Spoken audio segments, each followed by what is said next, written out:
अभी आपने कहा कि कृष्ण नाम का लेके आपको कोई कष्ट नहीं मिलेगा, राइट? अगर आप कृष्ण के शरण में जाते हैं तो आपको कोई कष्ट नहीं होगा, या जीवन में कोई कष्ट आने वाला है तो कृष्ण खुद हरण कर लेंगे। हमने ये तो नहीं कहा कि कष्ट नहीं आएगा। आपने ये कहा था कि अगर आप कृष्ण नाम लेते हैं तो 100% गारंटी कि अगली योनि आपको इंसान की मिलेगी, मनुष्य का मिल जाए। जी, ये गारंटी कैसे लेते हैं आप? स्वल्पम क्या है? स्वल्पम ही यस्य धर्मस्य त्रायते महतो विहार। भगवान गीता में इसलिए कह रहे हैं कि अगर थोड़ा सा भी आप इस मार्ग में पड़ेंगे, बड़े से बड़े खतरे से बच जाएंगे कि कम से कम आपको मनुष्य जीवन तो प्राप्त होगा। शुचि नाम स्मृताम गेहे योग भ्रष्ट विजायते। तो भगवान गीता में ये कहते हैं अगर आप भक्ति पूरी भी नहीं कर पाते, थोड़ा सा भी कर लेते हैं भक्ति, तो क्या होगा? आपको ब्राह्मण परिवार में जन्म मिल जाएगा, धनी परिवार में जन्म मिल जाएगा, अच्छे घराने में जन्म मिलेगा और दोबारा भक्ति करने का अवसर प्राप्त होगा। और अगर मैं भक्ति ना करूं तो? हाँ जी, अगर मैं भक्ति ना करूं तो मुझे भक्ति ना करो तो कर्म के अनुसार चलना पड़ेगा। फिर कर्मणा देव नेत्रेण जंतुर्देहो भवते। मेरे एक जानने वाले हैं, पिछले 10 साल से वो डिवोटी हैं यहीं के, ठीक है? अभी 6 महीने पहले उनकी फादर की डेथ हुई थी। ओके, तो ये कृष्ण भगवान ने ये जो कष्ट उनको दिया, क्यों दिया? वो तो 10 साल से इनकी डिवोटी थे। हमने तो बोला ही नहीं कि आप कृष्ण भक्त बनते तो कष्ट नहीं आएगा, हमने नहीं कहा ये। कल के मैं क्लास में गई थी, नहीं, हमने नहीं कहा ये कि कृष्ण भक्ति अगर करेगा कोई कष्ट नहीं आएगा। उसको कष्ट आएगा, कष्ट करने की, जो सहन करने की दृष्टि बदल जाएगी। जैसे कि एक व्यक्ति जो है सड़क पे जा रहा है और साथ रास्ते में बैरियर्स हैं, स्पीड ब्रेकर्स हैं, तो एक व्यक्ति ठेले में जा रहा है, दूसरा व्यक्ति मर्सिडीज में जा रहा है। तो मर्सिडीज में जा रहा है वो भी उसी सड़क से जा रहा है, झटके उसको कम लगते हैं। कहने का मतलब यह है कि कष्ट जो है भक्तों के जीवन में भी आता है, सहन करने की शक्ति भगवान देते हैं। यानी कि जहां पे पांव कटना होता है वहां पे सुई चुभती है केवल आप। तो कष्ट तो आएगा ही आएगा। ऐसा कभी ना सोचें कि हम कृष्ण भक्ति में लग गए तो हमारे जीवन में कोई कष्ट नहीं आएगा। इनफैक्ट भक्त तो प्रार्थना करते हैं भगवान से कि हमें और कष्ट दीजिए। विपदा संता ता शाश्वत तत्र तत्र जगत गुरु भगवत दर्शनम शायद पुनर्भव दर्शनम। आप कुंती महारानी कह रही हैं आप हमें और कष्ट दीजिए, और कष्ट दीजिए, और कष्ट दीजिए, क्योंकि आप अगर कष्ट देंगे तो आप ही का स्मरण करेंगे। अब आपका स्मरण करने का मतलब यह है दोबारा जन्म मृत्यु जरा व्याधि के संसार में दोबारा नहीं आना पड़ेगा।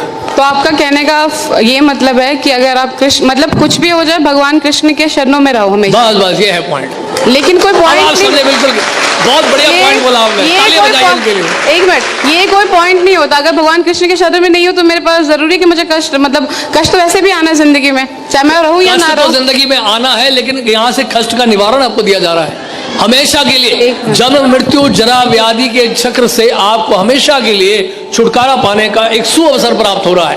भगवान की सेवा में लगे, एक जीवन आप कृष्ण की सेवा में दे दो, कृष्ण आपको वापस लेके चले जाएंगे। तो आपका कहने का मतलब है कि मैं कृष्ण के शरण में जाती तो अगले जन्म में मुझे इंसान क्या ही वो मिलेगा, इंसान का मिलेगा। और अगर अच्छी तरह से भक्ति करेंगे तो भगवान के धाम में भी जाएंगे। ये तो मरने के बाद किसने देखा है कि कौन कहाँ जा रहा है? हाँ जी, मरने के बाद कौन जानता है कि कौन कहाँ जा रहा है? हाँ, इस बात की गारंटी कौन लेता है? सामान्य लोग नहीं जानते हैं, लेकिन भक्त जानते हैं। यम यम वापि स्मरण भावम त्यजते अंते कलेवरम तम तम एवैते कौन्तेय सदा तद्भाव भाविता। अंत काल में जिसका भी आप स्मरण करेंगे उस तरह का शरीर आपको मिलेगा। भगवान गीता में कह रहे हैं। तो आपके भक्त जानते हैं कि मरने के बाद कौन कहाँ जा रहा है, राइट? हाँ, 100%। तो मैं उन भक्त से मिलना चाहती हूँ एक बार।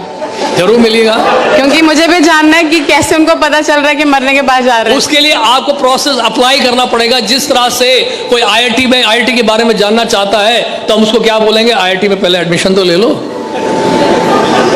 आईआईटी में जो सिलेबस उसको तो फॉलो कर लो, वहां के प्रोसेस को तो फॉलो कर लो, वहां के रूल्स एंड रेगुलेशंस को फॉलो कर लो। इट्स अ काइंड ऑफ फोर्समेंट कि आप किसी को फोर्स कर रहे हैं कि जबरदस्ती हम किसी को फोर्स नहीं कर रहे हैं। आपकी इच्छा पाइए, नहीं इच्छा मत आइए। यथा इच्छसि तथा गुरु भगवान गीता में कहते हैं।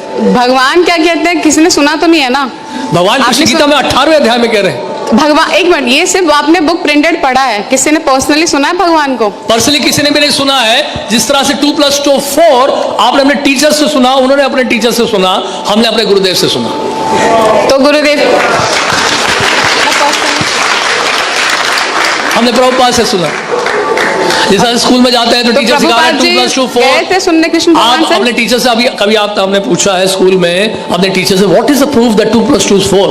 What is the proof this is A, this is B? Teacher ने कभी जवाब दिया ना, आपने पूछा ना कभी वो जवाब देंगे। बट ये तो अंधा ज्ञान हुआ ना फिर। हाँ, तो इसका मतलब जो स्कूल में पढ़ाया जा रहा है वो भी अंधा ज्ञान है। स्कूल की बात नहीं है, आपने कहा कि जो आपके गुरु ने बताया स्कूल की बात ही है, क्योंकि ज्ञान तो ज्ञान है, वो भौतिक ज्ञान है, आध्यात्मिक ज्ञान है। भौतिक ज्ञान में आप विश्वास कैसे कर लिए कि 2 + 2 4 होता है?